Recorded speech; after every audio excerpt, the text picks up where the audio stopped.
pra zoti Berisha, do të ketë edhe ditën e sotme ashtu si herën e shkuar figurat të njohura të Partisë Demokratike, të cilat do të mbajnë fjalimet e tyre, do të ngrenë pretendimet, akuzat ndaj majorancës pikërisht përpara kryeministrisë. Çfarë prodhoi herën e shkuar, çfarë do të prodhoi ditën e sotme, cili është rezultati i këtyre grumbullimeve foltore, ka quajtur zoti Berisha, disa të tjerë protest përpara kryeministrisë. Lidhje drejt për drejt jam me gazetarin Poli Hoxha, vetëm pas pak do të na bashkohet gjithashtu edhe zoti Ilir Ali Mehmeti. Poli, të përshëndes. Përshëndetje, Ilir. Faleminderit. Është momenti që të bëjmë një analizë për atë që ndodhi të hënën e shkuar, çfarë pret për sot? Si e ke parë gjithën këtë protest, foltore, grumbullim, si mund ta quajmë? Po, herën e parë e proklamuan si protest, ashtu ishte edhe baneri. Pastaj kur pan atë masivitetin shumë të dobët dhe unë më shumë se sa çështje e numrash, pash atë frymën, nervin apo entuziazmin që ishte në nivel shumë të ulët. Pastaj duket për këtë javë kanë korrigjuar dhe kanë hequr fjalën protest. Ndoshta e shtojnë nëse shkojnë shumë njerëz këtë radhë dhe e kthyen në një folklore parlamentaro-qytetare. Është e njëjta gjë, është një përsëritje të hënës së kaluar, ndërkohë që gjatë gjithë kësaj jave duket që reflektimi vetëm ka qenë në dinin time që eksponent të Partisë Demokratike janë afruar këtë radhë me bazën, kanë vajtur për t'i mobilizuar apo edhe për t'i frymëzuar që të marrin pjesë. Po e shikoj domethënë të gjithën si një formalitet, nuk e di çfarë do ndodh sot, por nuk pres ndonjë gjë ndryshe nga ajo, përveç se mund të ketë më shumë njerëz meqense ka patur më shumë organizim. Por gjatë gjithë kësaj jave nuk pash ndonjë lloj reflektimi nga Partia Demokratike për atë që është thelbi në fakt që më shumë se sa konferencat e shtypit, folkloret për para kamerave që vjen flasin këta udhëheqësit, është pikërisht ai distancimi i madh që ka ndodhur mes elitës së kësaj, mes që pak a shumë është kalcifikuar si grupi parlamentar, sikur partia është grupi parlamentar, edhe bazës e cila e shprehu që herën e kaluar pa kënaqësi, madje edhe kundërshtim dhe rebelimin për këto lloj protestash, sepse kërkojnë më shumë radikalizim duke parë dhe zhvillimet dhe duke parë dhe ngërçet e mëdha që ka qeverisja me këto kapit e fundit të Belinda Ballukut me korrupsionin, apo dhe duke dhe vetë ngërçi kryeministrit, i cili ka ngelur në një grac të vetvetes, do të thosha unë përballë drejtësisë me njerëzit e vet, këtë herë ndryshe nga herët e kaluara, dhe gjitha kjo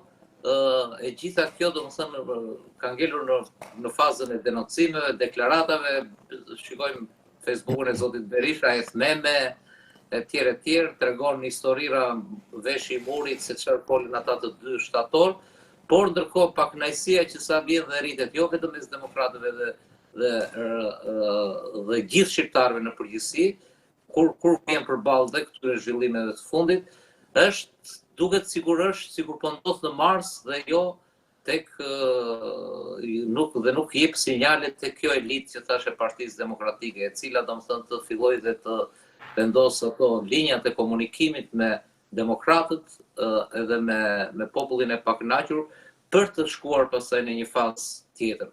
Dhe prapë shikoj domethënë sikur edhe kjo protestë sikur është një formalitet që ne jemi këtu, do shajmë qeverin, do ta denoncojmë në kuptimin që në fakt duke ndjekur spakun, domethënë çfarë bën spaku, ti pastaj fillon dhe flet, kurse nga ana tjetër detyra e opozitës është të frymëzojë, të organizojë në fillim partinë e vet, Partia Demokratike, bazën e vet dhe pastaj gjithë popullin shqiptar. Ne kuptoj. Poli, zoti Berisha tha, edhe foltoria e parë nisi kështu, me numër të vogël. Unë shkoja në çdo qytet, i flisja demokratëve në mënyrë të drejtë për drejtë, po pastaj nga këto takimet e izoluara në numër të vogël, u mbushën sallat, u mbush stadiumi, morën vulën, e gjitha këto që kanë ndodhur e besoj që i di shumë mirë. Në rastin konkret, a jemi drejtimi Njerë nuk qëndrojnë paralelet, do më thënë unë bidem se e ka vëndë emrin. Ajo foltoria e parë ishte një foltore cila erdhi pas shpalljes non grata të zotit Berisha, dhe pastaj pas përkrajës që i bëri kryetari i Partisë Demokratike në atë kohë, dhe një shumicë që në atë kohë ishte shumica e madhe që e pranuar këtë vendim të kryetarit të partisë, për të ndjekur linjën e Shteteve të Bashkuara të Amerikës në lidhje me politikanin dhe deputetin e Partisë Demokratike apo liderin historik të Partisë Demokratike, dhe Sali Berisha në kundërvënie të gjithë kësaj filloi një foltore brenda partisë, e cila hap pas hapi, do më thënë, krijoi dhe atë frymën apo turmën, po ishte një luftë brenda llojit, një luftë brenda llojit. Madje tezat kryesore të foltores numër 1 kundra Lulzim Bashës dhe njerëzve që përkranin Partinë Demokratike Zyrtare në atë kohë, janë të gjitha tezat e Edi Ramës, tezat e parave ruse, që doli pasaj me Goni Gali, që tregoi se ishte përkundrazi një konspiracion, një komplot i Edi Ramës, edhe i mediave rreth tyre, tezat e rublave që sa që Sali Berisha ngriti dhe komision të posaçëm, apo jo, komisionin e famshëm Mandia. Ishin tezat që Lulzim Basha ishte i shitur tek Edi Rama, ishte blerë, dhe po rezulton që jo vetëm që ajo nuk ka ndodhur, por në këtë çështje për të cilin dalin sot këta Partia Demokratike me Sali Berishën, çështjen që është, si thonë, qershia mbi tort, se pastaj gjithë torta është Edi Rama, çështja e Balluku në 8 gusht të vitit 2024 e ka çuar për procedim penal, e ka kallëzim penal e ka bërë po Lulzim Basha, kur s'ishte as kryetar PD, ishte thjesht një deputet sepse dhe vullën e kishte marrë. Dhe çështje të tjera, do të thënë të gjitha, do të thënë gjithë balta e Edi Ramës në kohën kur ta ishin bashkë dhe PD-ja për pak erdhin pushtet 2021, foltoria e mori dhe e përdori për përdorim të brendshëm, bravo ju qoftë, ju ngjitit e demokratët, ja ku jemi pas 4 vjetësh. Tani nuk e kuptoj ç'kuptim ka foltoria kundër regjimit, se s'ka me Lulzim Basha, nuk ka, e ka dhe vullën, e ka dhe partinë. Nuk e kuptoj se për çfarë do t'i sqaroj demokratët, sepse demokratët, si ata që kanë përkrarë apo vazhdojnë të përkrajnë me mendje tani apo me zemër Lulzim Bashën apo atë lloj PD. Si këta të Sali Berishës. Poli, foltore 2 nuk është vetëm për demokratët, është për qytetarët, është për denoncuar skandalet e qeverisë sipas zotit Berisha. Skandalet e qeverisë po i fakton SPAK-u. Skandalet, prandaj dhe nuk ngjit. Nuk ngjit sepse qytetarët, demokratët kërkojnë protesta të forta. Kërkojnë, e ke parasysh që ta detyrojnë Edi Ramën të mos e mbrojtë Belinda Ballukun, të paktën po flas për një synim. Por të ishte në një situatë tjetër, të ishte PD-ja 2021 apo 2019 me ato apo e 20-s me ato protestat madhështore. Pse kujton ti se do ishte Edi Rama kaq i qetë sa të fillonte me lojra fjalësh jo për gjykata kushtetuese etj. Poli. Dhe kjo i mungon opozitës. Opozitës i mungon aktualisht, i mungon baza Po i mungon baza. I mungon ajo që për protestën e parë e ka thënë Ilir Ali Mehmeti me që se e ke ftuar këtu. Dhe me lejen tënde doja ta përshëndesja sepse po na pret në linjë, po do dëgjon gjatë gjithë kohës. Doktor Ali Mehmeti, përshëndes, faleminderit. Mirë, faleminderit për ftesën. Kënaqësi. Pse do grumbullohen, doktor, demokratët ditën e sotme përpara kryeministrisë, do të grumbullohen për protestë apo për foltore? Po, besoj kjo është e qartë, sepse është komunikuar më parë që kjo do jetë është një format ku flasin deputet dhe qytetarë për problematikat që ka të ndryshme, qoftë në parlament për procedime e parlamentit, qoftë për korrupsion që ka plakos këtë vend, apo problematika personale, sepse në fund fare qytetarët kanë drejtë të flasin për çfarë duan ata. Por nuk mund ta quajmë dot protestë, patjetër. Ndërkohë që mendoj unë që nevojiteshin protesta shumë më të forta, shumë më të qëndrueshme dhe më përpara në kohë, pra jemi ka kaluar gjysma e nëntorit, nevojiteshin që më përpara, sepse pjesa e zgjedhjeve të 11 majit u faktua përmes raporteve të OSBE-Odirit shumë qartë ka kohë. Marrja e pandehur e zëvendës kryeministres, edhe kjo kërkonte përgjigje të fortë, përgjigje reaguese, cilët jeni të bindur ju që do ishin përgjigjur demokratët dhe qytetarët. ndërkohë që tani këtu kemi të bëjmë me një format diskutus, informus, pa tjetër është një lloj komunikimi se ju po jepni një interes mediatik dhe diseminim mediatik informacionit, pa tjetër arrin diçka, por nuk është ajo protesta që do donin shumë vetë ishte.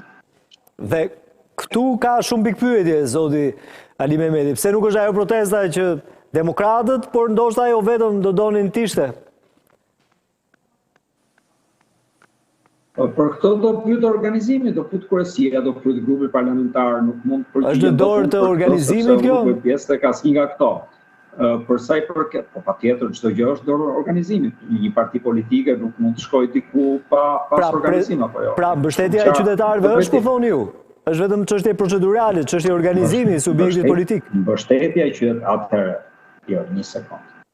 Unë ju thash pak më parë, po ndoshta nuk qej qartë. Ju thash pak më parë që mbështetja e qytetarëve vjen nëse janë protesta të rëndësishme, protesta të qëndrueshme mbi problemet aktuale të mëdha që ne kemi dhe ku japin shembull, sepse kjo është një lloj thirrje nga lart poshtë, ku japin shembull pikërisht njerëzit e parë që do të thotë deputetët, kryesia e në radhë japin disa shembuj të fortë që duhet ndiqen apo jo. Nëse ne shembuj i japim të butë, atëherë edhe ndjekja është e butë. Ne nuk mund të presim dot ndjekje të fortë kur vetë qasja është e butë.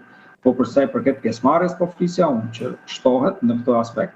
Por a ka kaos PD-ja, a kanë kaos opozitarët, a kanë kaos qytetarët për të protestuar? Patjetër që po, sepse neve po jetojmë një shtet që po largohet gjithmonë më shumë demokracisë. Po jetojmë një shtet ku ne të gjithë po vjedhemi gjithmonë dhe në fund fare kur vjen puna nuk dim as se jemi të sigurt kur udhtojmë nëpër rrugë. Dhe nga ky aspekt, neve kemi kauza pafund, por organizimi, patjetër një parti e madhe kërkon dhe organizim, sepse është forcë shumë e madhe, janë shumë njerëz, duhet shkojë informacion në shumë njerëz, duhet diskutuar. Pra kur diçka vendoset në strukturat e larta drejtuese, absolutisht kjo duhet shkojë dhe t'i kapi njerëzit në informim, pra nga lart poshtë. Përndryshe duhen shembuj të fortë, demonstrativ, dhe vi njerëzit edhe pas nevojë për tu kontaktu personalisht. Këto janë dy mënyrat. Për sa i përket pjesës tjetër pastaj, neve nuk kemi ndonjë diskutim të madh a ka apo s'ka aksion opozitar, a është e qartë se ku është qeveria, në çfarë kushtesh ndodhet. Pra, a grabitemi ne dita ditës, jo vetëm nga ana e parave, por edhe nga ana e të ardhmes tonë, sepse prandaj ikin njerëzit nga Shqipëria, po nga grabitet e ardhme. Për këtë jemi shumë të qartë. Kjo është arritur dhe nuk ka nevojë më asgjë të diskutohet nga ky drejtim. Tashti është e nevojshme që Partia Demokratike të ngrejë alternativën qeverisë. Nuk është thjesht çështje të demonstrojmë se si jemi ne të vjedhur. Nuk ka shqiptar që nuk e di që jemi të vjedhur. Edhe ata që votojnë Edi Rama dhe Partinë Socialiste e dinë shumë mirë se çfarë ndodh, në këtë Shqipëri jetojnë. Por nga krahu tjetër nevojitet pikërisht kjo, nevojitet alternativa qeverisë dhe të diskutohet që këtu ka nevojë për organizim, po për më tepër ka nevojë për përfaqësim. Që do të thotë, në fund fare ditës, njerëzit mund të jenë shumë dakord me kauzat e tua, por nëse ata nuk përfaqësohen nga njerëzit që çojnë përpara këtë lloj aksionesh, edhe nuk marrin pjesë. Dhe mos pjesëmarrja ose pjesëmarrja e fortë tregon shumë qartë nëse ne konsiderohesh alternativë qeverisë apo jo.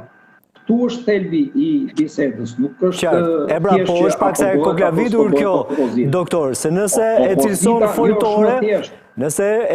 foltore, mos prit ndonjë pjesëmarrje të madhe. Nëse e cilëson protesta madhet nga shifrat, nga numrat, prandaj unë të pyeta, është çështje organizimi i subjektit politik apo është nuk ka mbështetje, se në analizën tuaj këtu dolet apo jo?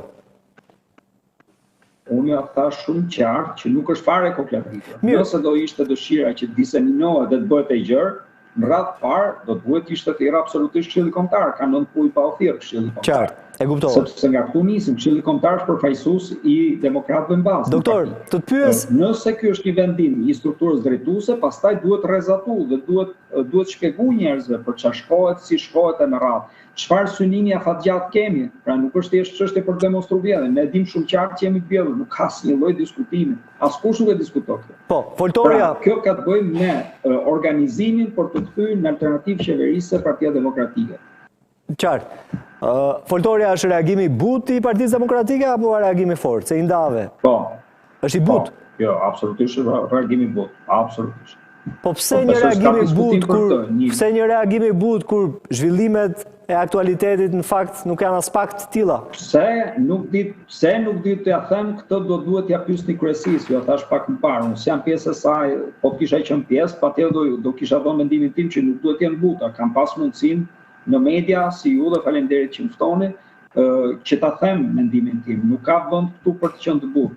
Këtu duhet reagim shumë i fortë dhe i qëndrueshëm. Pra, jo thjesht vetëm flasim dhe ikim. Se çfarë pastaj do diskutoj kryesia, do diskutoj grupi parlamentar me radhë. Por qartësisht nuk është ajo që po presin njerëzit, sepse demokracia vjen fundfare nga njerëzit, atyre do u drejtohemi nesër kur neve t'ju kërkojmë votën. Dhe si rrjedhoj duhet të dëgjojmë ata, çfarë duan ata, si e mendojnë ata, ku ata do merrnin pjesë dhe ku s'do merrnin pjesë. Se nëse funksionon vetëm me imponim nga lart poshtë, pastaj rezultati është ky që është. Unë nuk jam me këtë lloj mendimi, ju tha shumë qartë. Unë mendoj që duhen protesta forta, të qëndrueshme, me pjesëmarrje të njerëzve, por duke qenë shumë qartë në ta. Duke qenë shumë qartë në linjën e veprimit, duke qenë shumë qartë për t'i thënë që do përfaqësoheni siç duhet nesër në këto alternativë qeverisë, se nëse nuk u ofron përfaqësimin e tyre, herëtë kush është arsye që të mbështetesh pastaj nëse nuk përfaqësohesh siç duhet. Parimet janë thjeshta, mundësit janë tarta, terreni është gati, është thjesht e nevojshme që të vendosen ato hallkat e zinxhirit në ashtu siç duhen në rend dhe të kuptohet shumë qartë, pa organizim dhe pa përfaqësim, sado e drejtë jetë kauza, nuk shkon dot deri në fund. Kauza padyshim është e drejtë, nuk ka asnjë lloj diskutimi, por këtu mungon dhe organizimi dhe përfaqësimi. Ky është problematika jonë. Poli, pse nuk ka reagim të fortë Partia Demokratike, por reagim të butë, siç tha edhe doktori? Po jo ma e keni reagimin, jo goxha reagim është ky që duke folur unë edhe zot Kalim Mehmeti, ju jepni pamjet e para 2 vjetëve të Korrikut. Duhet jepni pamjet e të enës. Sepse shko çfarë po ndodh? Po ndodh që me dashje, ato janë pamje ilustruese, nuk na nxjerrin nga konteksti. Jo, kontekstin jemi sot, jemi në 2025, jemi të hënën e kaluar dhe këtë të hënë. Po pra, nuk na nxjerrin nga konteksti pamjet ilustruese, po nesër. Jo, unë do doja të ishin ashtu dhe ti jeni ashtu. Kuptova, aha, qartë. Tani, gjithë çështja është me dashje, pa dashje, me qëllim, pa qëllim, me pengmarrje, pa pengmarrje, elita po e theksoj. Ai grupi atje lart, që përgjithsisht është kalcifikuar ta thash dhe njerëz, si grupi i deputetëve që thonë që ne jemi partia, e thon hapur për çdo gjë, sepse nuk zbresin as në bazë, ke drejtues akoma që janë politik, nuk janë kthyer njëherë pas zgjedhjeve. Ke 70 që e ka mund të verifikuar mbi 70% të degëve, të qarqeve, të rretheve të Partisë Demokratike që nuk janë hapur, nuk është hapur dera Chelsea, që nga 11 maj.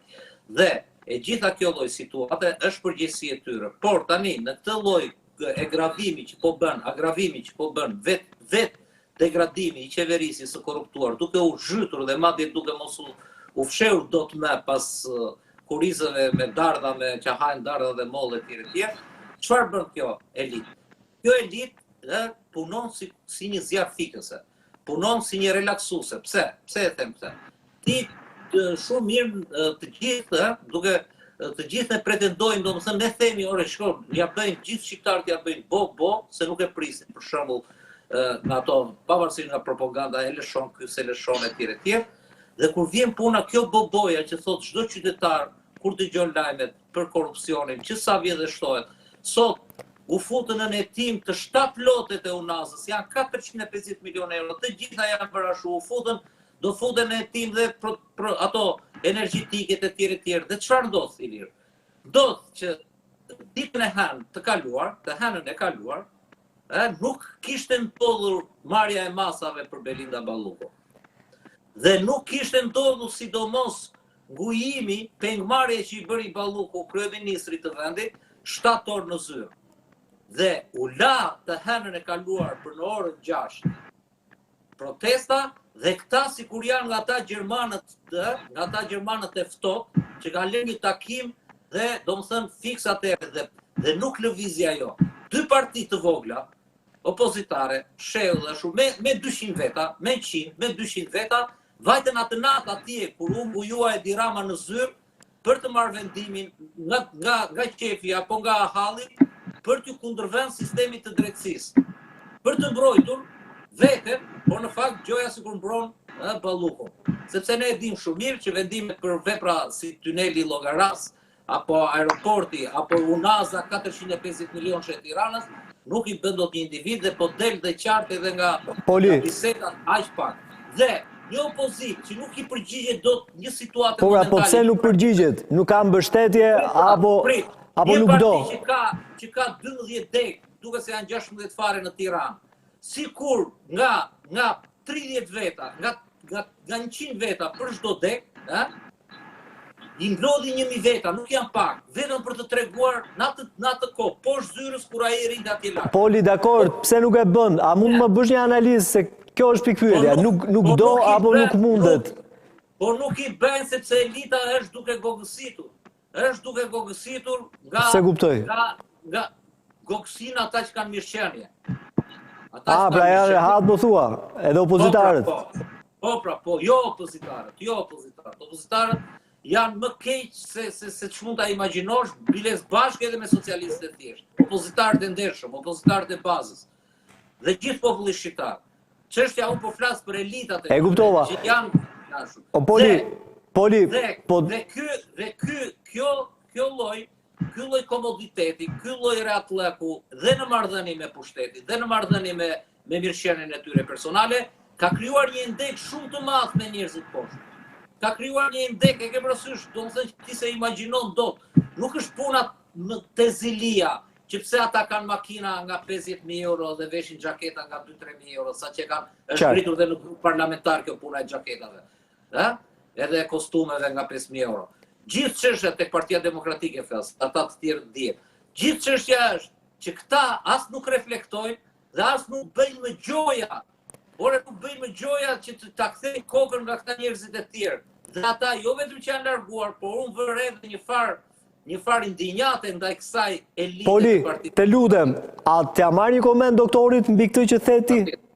Si e shikon? A i qëndron ky perceptimi yti apo nuk i qëndron? Doktor, se flitet në fakt, kjo që tha Poli flitet pafund për drejtuesit e Partisë Demokratike. Më korrigjoj mirë Poli, tha jo opozitarët, se opozitarët është term shumë i gjerë. Po, çfarë mendimi kemi nevojë nga unë? Poli tha janë në Terezi këta që drejtojnë Partinë Demokratike. Dhe janë të distancuar krejtësisht nga demokratët e thjesht, nga baza. Ndoshta për këtë arsye edhe nuk funksionojnë strukturat. Tani, të qëndron ky konstatimi i Polit, por jo vetëm i Polit, ë? Po, faleminderit për pyetjen. Për sa i përket patjetër secili ka mendimet dhe komentet e veta se pse këto gjëra ndodhin, unë mbeten tek pjesa çfarë ka ndodhur dhe si kjo mund zgjidhet. Pastaj mund të ketë shumë arsye pse kjo ka ndodhur. Përfshirë çfarë thotë zoti Hoxha, apo çfarë mendojnë njerëz tjerë. Ajo që është e rëndësishme është që duhet kuptuar që duhet një reorganizim kokë i Partisë Demokratike, sepse shumë qartë struktura drejtuese nuk funksionojnë. Tashti ju folët për arsyet, mu më intereson pjesa që nuk funksionon. Dhe për të funksionuar duhet që kjo të riorganizohet krejtësisht, sepse në këtë mënyrë nuk bëhet doktor përfaqësimin e duhur. Pse nuk bëhet, pse nuk ngrini zërin që të bëhet diçka e tillë? Po se bëhet ju kush do e bëj? Ja po ngrem me zërin. Jo, brenda strukturave të partisë, brenda strukturave të partisë. Brenda strukturave të partisë edhe një herë. Duhet kuptojmë një diçka. Strukturat drejtuese kanë një problem që kryesia është po e njëjtë me grupin parlamentar, pothuajse, është mbi vendosje, pothuajse e plot. Dhe për këtë arsye gjëja e parë që duhet bërë, duhet ndahen këto dy struktura njëra nga tjetra, sepse përndryshe ne nuk kemi dy struktura, por kemi po të njëjtën strukturë, dhe këtu dhe atje. Këshilli Kombëtar, ju atash pak më parë, nuk është mbledhur, se ju garantoj unë që kur mbledhet Këshilli Kombëtar do ketë shumë njerëz që do flasin. Ka një vëllim gjërash për të thënë aq të madh sa që nuk ja pretendon. Ndoshta kjo mund të jetë një nga arsyet pse nuk thirret për të mbledhur. Pra, unë këtë strukturë për pjesë në Këshillin Kombëtar, i cili nuk është mbledhur. Dhe atëherë vetëm mënyrë që na mbetet, patjetër unë kam terrenin, jam përditur në terren dhe e di shumë mirë temperaturën e terrenit si ku është, dhe blon dhe zjen aty brenda. Dhe nga krau tjetër, njoh shumë mirë pjesën e le të themi strukturës drejtuese me radhë. Por ajo që është e qartë që njerëzit nuk po i përgjigjen kësaj thirrje të kësaj strukture drejtuese. Madje edhe ata që i përgjigjen frymës së Partisë Demokratike, pra i përgjigjen forcës politike dhe i përgjigjen ideale për cilat qëndron kjo forcë. Dhe më pak le të themi strukturave drejtuese. Kështu nga ky aspekt jemi shumë të qartë. Si bëhet kjo? Kjo bëhet pra verën që vjen. Ju e dini, mbaren gjitha mandatet, pra ka një shans Partia Demokratike të rinovojë veten e vet, bëj një Parti Demokratike përfaqësuese, një Parti Demokratike që mund të kthehet në alternativë qeverisë. Se në fund fare kjo na mungon neve, nuk është se na mungon. Opozitarizmi është i shkëlqyer nga ky aspekt. Pra nuk ka asnjë lloj diskutimi se në çfarë korrupsioni është zhyt qeveria apo bashkia e me radhë çfarë hallesh kanë shqiptarët. Nuk ka dyshim askush, gjithë i di. Nuk ka dyshim që jemi jashtë normave demokratike se na thënë raportet ndërkombëtare, na thotë Këshilli i Evropës, na thotë OSBE-iri. Ajo që na mungon është një forcë alternativë qeverisë e vërtet, e cila të synojë kthimin dhe hedhjen poshtë të këtij regjimi dhe të kthejë në fuqi njerëzit dhe njëherë nga fillimi. Dhe kjo nis pikërisht nga demokracia e brendshme. E më pas transportohet, transferohet, translokohet në demokracinë e jashtme. Kjo është rruga. Në këtë lloj mënyre bëhet dhe zërat jeni të bindur juve, ka në bazë, në mbledhjet e bazës ka shumë, po patjetër këto janë jashtë vështrime mediatike dhe nuk janë publike. Por jeni të bindur që ka një dëshirë dhe një shtysë të madhe për të ndryshuar kokë e këmbë Partinë Demokratike në mënyrë të tillë që të rikthehet ajo forcë elitare që ka qëndruar për drejtat e njeriut, që ka qëndruar për drejtën e fjalës, që ka qëndruar për vjedhjen e zgjedhjeve të tjera, që ka qëndruar për demokracinë dhe për vizionin pro-perëndimor. Për këtë nuk ka asnjë lloj dyshimi. Qartë. Doktor, keni qenë tek protesta e shkuar, te foltorja e shkuar, do jeni ditën e sotme? Nuk kam qenë herën e kaluar, ndoshta mund të shkoj pak më vonë sot. Arsyeja është e thjeshtë, se nuk është se prezenca ime apo mos prezenca ime aty të bëjmë ndonjë ndryshim nga ky aspekt, sepse unë jam i qartë. Mbi çfarë po ndodh dhe nuk më mungon mua platforma ku të flas. Ja ju po ma jepni këtë mundësi. Pra, nuk është çështje që mungon platforma për të folur. Mendoj që deputetët, dhe këtë e kam shprehur shumë qartë, duhet japin shembuj të fortë se kur atyre u shkelet e drejta brenda parlamentit, dhe është e vërtetë që u shkelet, duhet absolutisht të reagojnë brenda parlamentit. Me forma, ka forma demokracia, një spektër tjerë formash. Ata pastaj marrin mendimet vetë se cila prej këtyre forma mund të jetë. Po nëse ato reagojnë fort aty brenda, jeni të bindur që njerëzit jashtë do t'i mbështesin. E do të mbështesin shumë fort dhe shumë masivisht.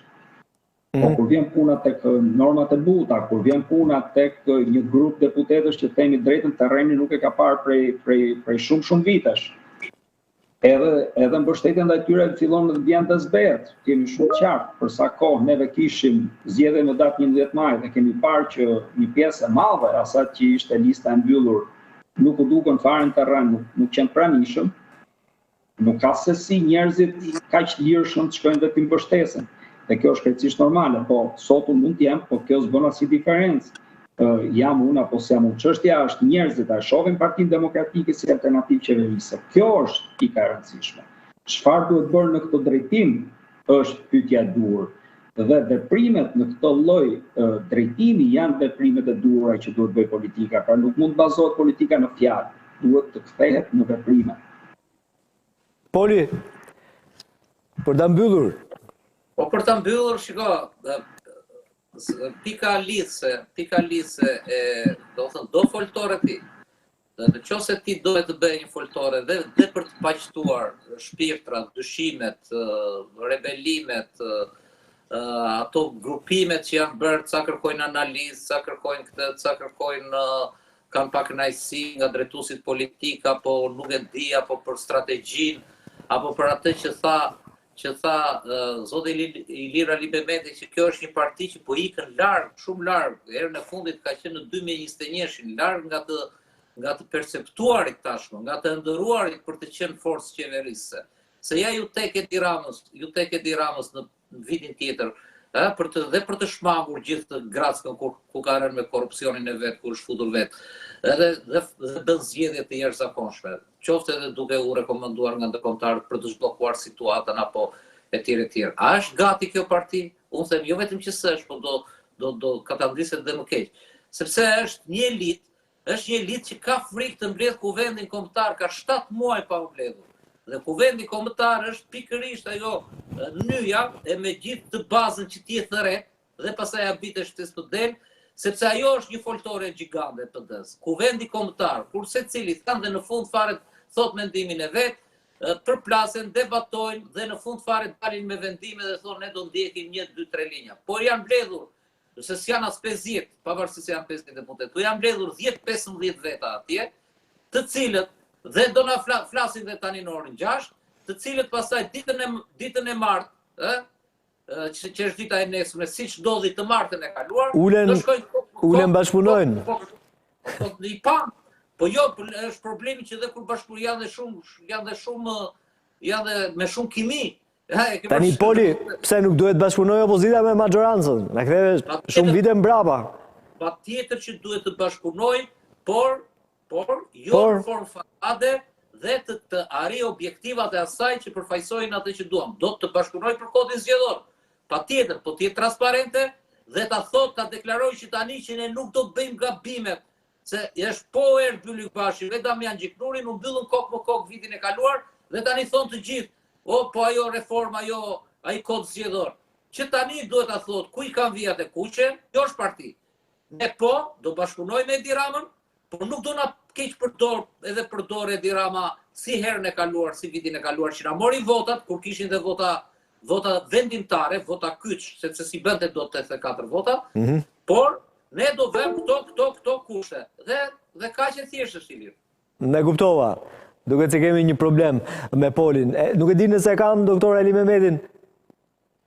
Doktor, meqense ditën e sotme i tham ca gjëra, edhe ato që shpeshherë mbeten në dyert e mbyllura të një subjekti politik, është perceptim që Partia Demokratike me nisjen e kësaj foltore ka një çarje midis veti? Jo, s'mendoj që ka një çarje Partia Demokratike nga ky aspekt. Ne kemi një problem përfaqësimi. Nuk është një problem çarje, le të themi, nuk kanë kaluar ato kote për çarjes së tjerë. Po ja, ju për shembull nuk keni qenë në protestën e parë. Dhe vetmja dhe një nga arsyet e thatë, nuk është mbledhur Këshilli Kombëtar për të vendosur bashkërisht e tjera si këto. Kjo edhe një herë, kjo nuk ka lidhje. Ja po të shkoj unë sot, pastaj quhet që kjo çarje që kësaj javë. Jo vetëm ju, në fakt kamera e medias vuri re që edhe shumë figura të tjera nuk ishin pranishme erën që shkoi. Po pra, se në një foltore, edhe njëherë, në një foltore, kush mundet të shkon, kush nuk mundet të shkon, se këto diskutime i kam pasur shpesh kur kanë qenë pjesë e rrugicës shpresës, që shkon në aty për shkak të mbajtjes në rreth shtëpie të kryetarit të partisë. Diskutimet të ngjashme ishin sa ishin, kush ishin e tjerë. Kjo nuk ka lidhje, ka lidhje 3 elemente. Kauza qëndron te kauza qëndron, dyta organizimi, dhe organizimi këtu çalon për çalon kështu me të dy këmbët. Dhe treta është përfaqësimi. Pra, nga kush njerëz përfaqësohesh tek një aktivitet i caktuar. Se për shembull, për një kauzë shumë të drejtë, jemi dakord mund të bëj një aktivitet, një protestë, çfarë doni ju, një boshtë ideologjik krejt katërcipërisht i kundërt, apo jo? Por një kauzë të drejtë bën. Qartë. Por një forcë politike nuk shkon të mbështesë një forcë që është ideologjikisht krejtësisht e kundërt, edhe pse kauza është e drejtë, pra, sepse nuk e përfaqëson. Prandaj ju them, përfaqësimi është shumë kyç. Pra kush janë njerëzit që thrasin protestën? Se ne nuk shkojnë njerëzit, nuk shkojnë protestë vetëm për kaos. Shkojnë edhe për shkak të organizimit, pra janë prekur me informacioni, por edhe për shkak të përfaqësimit, pra kush i thirrri. Dhe këto janë elementet e rëndësishme. Por të kthyen alternativë qeverisë, pa organizim dhe pa përfaqësim, nuk thesh dot sa dot fort pa kesh kauzën, dhe kauzën s'ka diskutim që ka Partia Demokratike. Nuk ka çarje nga ky drejtim. Neve kemi ndryshime mendimesh se si vim fuqi. Pra neve provum një shteg të caktuar që nuk funksionon një herë, 2 herë, do ndruar shtegu, do ndruar përfaqësimi, do ndruar organizimi.